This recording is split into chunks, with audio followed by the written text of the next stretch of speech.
And now I have one of his colleagues in the House with me. He is the Speaker of the House. My guest has served as the 56th Speaker of the United States House of Representatives since 2023. He is now the man at the center of the longest government shutdown in American history. He is Mr. Mike Johnson, and he's on the show with us right now. Speaker Johnson, it's an honor to have you, sir. How are you? Stephen, it's great to be with you. Congrats on the new show. It's still kind of new, I guess. Yes, it is. It is. I'm going to be on later tonight with our good buddy Sean Hannity. I'll tell him you said hello. Well, my condolences, because he's crazy. I wish you all the luck in the world when it comes to that guy. But let me get right to it. First of all, when is this shutdown going to end, Speaker? I wish I could tell you. Really, the only person that can answer that is Chuck Schumer, because he leads the Democrats in the Senate. And as you know, because you're keeping the score, they voted 15 times now to keep the government closed, 15 different occasions. They've made it the longest in history. I don't know if that was the objective all along, but real pain is being felt by real people. And it's getting more and more painful by the hour. We've got to break the impasse. But here's the thing, Stephen, as you know, because you're tracking this, we sent them a totally clean, nonpartisan CR. I know that sounds like legislative speak to people back home, but what it means is we filed the simplest possible measure. It was only 24 pages in length to just keep the government in operation so that we could finish the appropriations process, the government spending bills for the year, and negotiate what remained on the calendar for the end of this year. Healthcare was one of those things. There were lots of issues, but this is the way it's always been done. And the Democrats always have done it in the past. They did it 13 times during the 4 years of the Biden administration, but now suddenly they wanted to pick a fight because they had to show that they were tough to what I think is the Marxist rise in their party, and they're running scared because of that. I was getting ready to ask you, verbally speaking, not anything they hint towards anything. What do they actually say is the reason they haven't signed the CR? Well, they claim that this is a fight about healthcare, but it's not true, and everybody here on the Hill knows it's not true. What they're trying to say this is about is the expiration of the Obamacare COVID era subsidies.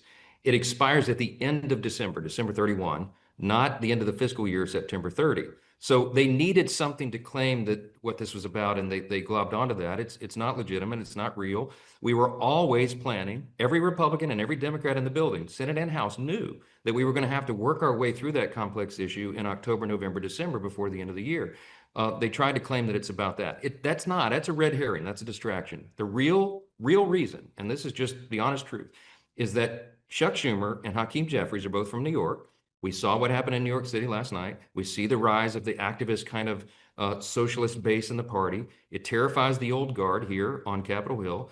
And both of those guys are concerned they're going to get a challenge from a Mamdani disciple in their next election cycle. So they had to show a fight. They had to pick a fight. And this is one they chose. What about the notion that they did this and they've been holding out because they knew that the election was coming up and that it would look as if the GOP was the ones that were most culpable in all of this and it would work for them in the election? I think it stands to reason that might have had something to do with it when you consider the fact that Zohran Mamdani just won the mayoral seat in New York, and obviously you got Sherrell and Spanberger that won the gubernatorial seats in New Jersey and Virginia, respectively. Yeah, look, but there were no surprises last night. I mean, blue states and blue cities elected blue candidates. I mean, that was what everybody expected, frankly. Anything else would have been a surprise. I don't think we should read too much into the results last night or into the results of any off-year election, because they almost never indicate what will happen in the upcoming year. We know the big contest is the midterm elections next fall. We are very bullish about that on my side of the aisle because we have a lot to show. We've got a great record to run on. We've been delivering on our promises to the people. And Stephen, in the last election cycle last fall, we had a true demographic shift. I mean, a real historic shift in the electorate where we had a record number of Hispanic and Latino voters and Black and African American voters and Jewish voters and union workers, all these demographics. And we're going to prove to them they made the right choice, and they'll have time to evaluate that before next November. And I think it's going to go well for us. I'm wondering how concerned you are that you are going to prove that, because I'm looking at the president right now. Like, listen, I've seen the tariff wars. I mean, there's pledges, but they ain't guarantees. I don't disagree with what he did with the border because I never thought Biden should have opened the borders. So I'm gonna be on the record right now. I don't care how unpopular it is. I agreed with him. I understood once Biden opened the borders, you got to do something to close it. You can't have all of that happening. Not in this country. We get that part, but I also know that the manner in which it's been handled, particularly by ICE, you know, in terms of people being grabbed in the streets, everybody's not criminals. Everybody's not here illegally. And I think the optics and how bad it has looked has served to scare some of the American citizens that the level of chaos that exists in the streets of America right now, to some degree, could somehow, some way mirror what we saw during his first term, and that kind of scares people as well. I want to know, does people like yourself and others, have you thought about that? Have you talked to the president about that? Yes, look, we're aware of the optics, and we're trying to do the right thing by the American people. That's the promise we made last November. The president ran on it. The border, the open border, and the chaos that it created, as you know, was really the #1 issue in the election last fall. And we went out and promised that we would bring order back to the chaos and that we would fix that. We would stand for the rule of law. If you don't have a secure border, you don't have sovereignty as a country, and everybody understood that. We checked the box. As you know, Stephen, I mean, we've had almost zero illegal alien crossings over the border in the last several months, and that's because we have a commander-in-chief who's taken it seriously. And now we have to deal with the estimated roughly 20 million people who came across that border unlawfully. Now, you got to do it in the right way. We want to go after the hardened criminals and get them out of the country. That's like a 90%, poll at the issue. But you got to be careful about maintaining the rule of law, ensuring that people are following it. And the White House is well aware of that, and we are too. But I would say this, comparing the two parties as we go into the next election cycle, we really do have a split screen. I mean, just consider the last 9 or 10 months, the beginning of this Congress, the beginning of the new administration. On one side, you got President Trump and the Republicans, and they're delivering for the people. I mean, we solved the border crisis. We're trying to solve the crime crisis in creative ways. We cut taxes, we cut regulations, fraud, waste, and abuse in government. I mean, we got American energy dominance going again. We got new trade agreements more favorable for the country, and the president is solving wars around the globe. He's up to 8 or 9 now. And on the other side of the screen, you got the Democrats. And what can they say they accomplished in 9 months? They shut the government down. They pushed some ICE officers around. They inspired political violence. I mean, this is not hyperbole. This is the real comparison between the two. I like our chances going into the election because we're working for the people and we can show it. We're talking to Republican out of Louisiana, one-on-one Speaker Mike Johnson, right here with Stephen A. on Straight Shooter with Stephen A. Georgia Congresswoman Marjorie Taylor Greene appeared on ABC's The View on Tuesday. She says she blamed you, sir, for not bringing the House back into session, calling it, quote, an embarrassment. I guess the question would be, why won't you call the members back? And number two, how do you feel about what she directed directly at you? I'm not unaccustomed to hearing criticism from Marjorie. We have intense fellowship, as we see in the Deep South, Stephen. And she knows I've got an open door. She can come in and talk with me anytime. But, she goes on these shows. She likes to get the big interviews, and that's fine. Everybody has the right, But I will tell you this. I'm in constant contact with all the House Republicans. And the reason we've not brought them back yet is because we did our job. We passed the clean, nonpartisan continuing resolution on September 19th, and we're now waiting for the Senate to do their job. Chuck Schumer and the Democrats have held off on that. They voted against it. They don't want to open the government. And so we can't do anything until we fulfill that most basic function. I mean, that's the most basic responsibility of the Senate and the House of the Congress, is to make government work for the people, to keep it open, to keep the services flowing and the troops paid and all the rest. And so that's the first order of business, and anything else is just a side issue. So I will tell you, I have a weekly conference call with all the House Republicans, and I talk to them more often. 99.5% of all the House Republicans understand exactly what we're doing and why. Marjorie has a difference of opinion. That's up to her, But why is it that you're sounding like there's absolutely nothing you can do? Like there's nothing you can do? I mean, if the Democrats don't agree with this, this is what it is. The government's going to be shut down, and there's absolutely no recourse that you have available to you in your arsenal at all. You or President Trump, who I call the art of the deal. I do that facetiously because I'm getting on him. I can do that. I've known him before he became the president. The art of the deal, a guy that can make a deal, that can figure out a way to get a deal done. Where's that guy with all of this right now, while federal employees are not being paid? I'm glad you asked. I mean, he is the great deal maker, and he tried before this began. Remember, we had that fateful meeting where Leader John Thune in the Senate, Chuck Schumer, Hakeem Jeffries, the two Democrat leaders, we all went to the Oval Office. He brought us all in, and we sat right across Resolute desk. And the president tried to make a deal with those guys. And he said, guys, don't close the government down. It doesn't help anyone. It hurts the American people. And they just basically gave him the middle finger, Stephen. I mean, that's what happened. And so they walked out. The president said, these guys don't want to make a deal. They want to shut the government down. And that's what they've proven over and over. So you're asking me why I'm not negotiating right now? Here's the simple truth. There is nothing that I can pull off of that continuing resolution to make it more palatable for the Democrats. Because guess what? I didn't put a single Republican partisan priority or policy on that measure at all. In fact, Stephen, this is so important. This CR, this continuing resolution, continues the government funding at the current levels, which is the Biden era policies and spending. I mean, literally, it's the Democrats' stuff that they're voting against. So there's nothing I can do to go make it better. I have nothing to negotiate. I literally don't have anything I can pull off of that. And that's There the are whole people. problem here. Again, No, there's people that's going to look at the Republican side now, not just the Democrat side. Because you got people think they have an agenda. They wanted to, they wanted the voters to have to show that they have voters' remorse for voting Trump into office. They wanted to use this for the election and gain an advantage. There's a whole bunch of reasons that people throw out about the Democrat side. On the Republican side, people look at y'all and they say, you know what, the American Republic are going to question the level of seriousness that you guys have about governing, accusing y'all of grandstanding to some degree. How are you going to answer the American public as those sentiments grow in your direction?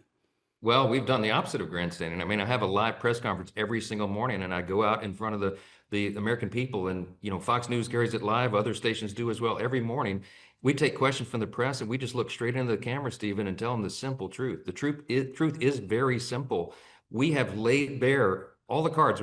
Everything's out on the table. We gave a simple, nonpartisan measure to keep the government in operation, so Congress can do its job here and finish everything else. I don't have a political strategy. I'm not playing a game here. I'm just trying to keep the government in operation. It's the Democrats who are engaging in this campaign of misinformation and doing this. And I know it sounds like a he said, she said thing, but the American people are smart, and they can watch the tally. They can watch the scoreboard. 15 times House and Senate Republicans have voted to open the government. 15 times Democrats have voted to close it. And I mean, that's the score. That's the reality. And that's the thing they can't get around.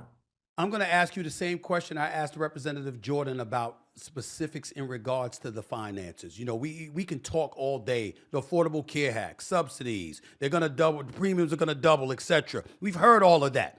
That's us talking. We're not the Speaker of the House of Representatives. You are. Paint the picture. Obamacare, what it cost then, what it was supposed to cost, what it ended up costing, what we're anticipating it's going to cost, really to articulate and illuminate the urgency of dealing with this healthcare crisis we got in this country. Could you paint a financial picture, the numbers, throw it out there for my audience to hear so we can understand?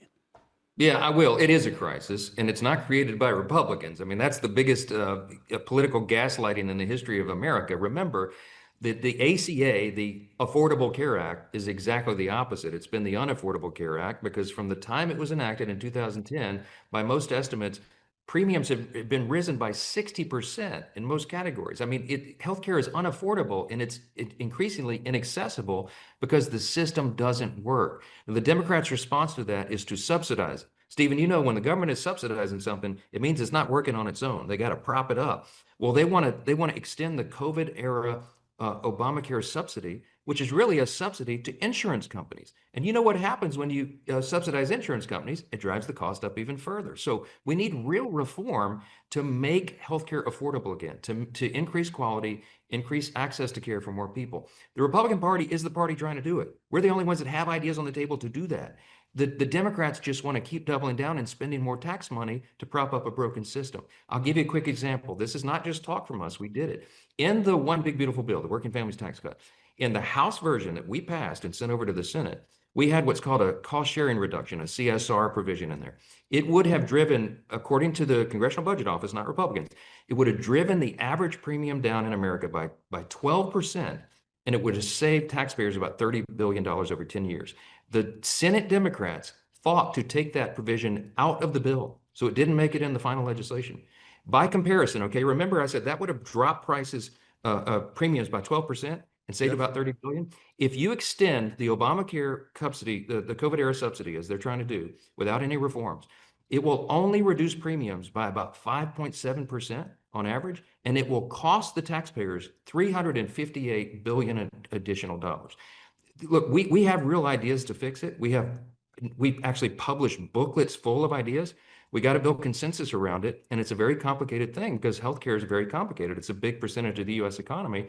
We have to do it right, and Republicans are the ones that will lead us out of that wilderness. Thanksgiving is in 3 weeks, sir. SNAP benefits are being cut in half, as we all know, but they're talking about how it'll take weeks or even months for recipients to get them. Could you explain why that is? Yeah, it's a great question. The easiest way to stop all this chaos and get SNAP benefits rolling right now is for Democrats to come in here tomorrow and vote to reopen the government. But if they don't do that, we're relying upon a contingency fund. Here's the problem. It's math. It's about $9 billion a month to cover SNAP benefits. We got about 42 million recipients on that, right? There's only $5.2 billion in the contingency fund. So you got about half of what you need. So in order to get to even use the contingency fund, as the courts have ordered to be done, the states have to recalculate and adjust their systems to send out partial payments. It's not going to be enough. It's going to be a long lag time to get that done because it's an unprecedented situation. And that's why we're appealing to the Democrats. Stop causing the pain. Just get the government open. We're not asking you to vote for any Republican priority. We're just saying do what you have always done. Do what you did 13 times during the Biden administration. And Chuck Schumer and 10 Democrats in the Senate did as recently as March of this year. Chuck Schumer himself went on the floor, Stephen, and gave an impassioned speech. Said we have to do the CR. We have to keep the government open because This is last March. Yeah, this is March. This is like This 8 is months last ago. March. Yeah. Yeah. And the same guy now has dug his heels in and says we can't reopen. I mean, it's a 180. And again, the only explanation is that he's worried now. He's more afraid of the radical rise of the base in his party than he is making people go without food. I mean, that sounds If harsh, but that is a reality. if Donald Trump were not president, would this be happening? What I mean by that is that the last time there was a shutdown this long, it was his first term. Now it's Yeah. happening in his second term. And you guys, I see you guys religiously calling it deranged, Trump deranged syndrome or derangement something along syndrome. there Yeah. we go. So I'm asking it based off of that flavor, the kind of things that y'all have been saying. If Donald Trump were not president, do you believe that the Democrats would be this rigid in their thinking, in your estimation? No way. No. I mean, that's the whole point is they're trying to show that they're willing to fight Trump to their base and they'll pick a fight over anything or nothing. Some people call this the Seinfeld shutdown because it's really about nothing. I mean, that's the whole point. But I can tell you this is my exhibit A in my case that I'm making to you. We don't do this. I was speaker under President Biden. We did not shut the government down. I mean, I got a lot of pressure from my angry part of my base to do it, but it would be too dangerous for the people. And we were going to do the right thing. We're not going to make troops go unpaid and TSA agents and Border Patrol agents and air traffic controllers. We're not going to stop SNAP benefits and nutrition supplements for women, infants, and children. We wouldn't do that. So we took tough votes. We voted for Biden policies and spending because we care about the people. And the Democrats are demonstrating every day here they have a very different priority, and it is themselves and their own political survival. That's what this is about. Speaker, before I let you get on out of here, I couldn't, I'd be remiss in neglecting to not ask you this question. You haven't sworn in Arizona Representative-elect Adelita Grijalva yet. Why do you have to follow the Pelosi president? Because I heard you allude to that. A lot of people think that you guys, particularly you by name, are stalling when it comes to this. What do you have to say to that? We're not stalling. I mean, that precedent is not just hers, it's previous speakers as well. What happens here is that when somebody's elected in a special election, that's what she was. She fulfilled the seat of her late father, which is a great honor to her. You wait until you're back in regular session to do it. I cite Pelosi because she did it a number of times. Like, for example, when they had special elections filled during an August recess for Congress, she would logically wait until the next month when everybody came back to get into session to do it. I'm anxious to administer the oath to her, and we will. But we got to get the lights turned back on here first and get Congress open and operating for the people so that we can get all this done. We got a lot ahead of us. There's no other objective here. I'm just trying to follow the regular order. By the way, she can serve her constituents in every capacity right now. She's got a full staff. She's got offices and computers and phones, and she can be doing what everybody else is doing right now as the rep-elect until we just go through the formality of administering the oath. But what she can't do is go on the Hill and vote as a member of the Democratic Party to have the Epstein files open, which is what people bring up as a reason as to why she hasn't been sworn in yet. To that you say what? Yeah, it's another red herring, total distraction. It's a moot point now. Look, the House Oversight is doing a full, in-depth investigation, and they're delving through the Epstein files and releasing them. I mean, people have lost track of this, but there's 43,000 pages of that stuff out in the public on the website right now. 2 Fridays ago, a little over a week ago, they released the latest Epstein estate files, which is his personal logs, his calendars, his flight records, flight logs, his financial records, and all the rest.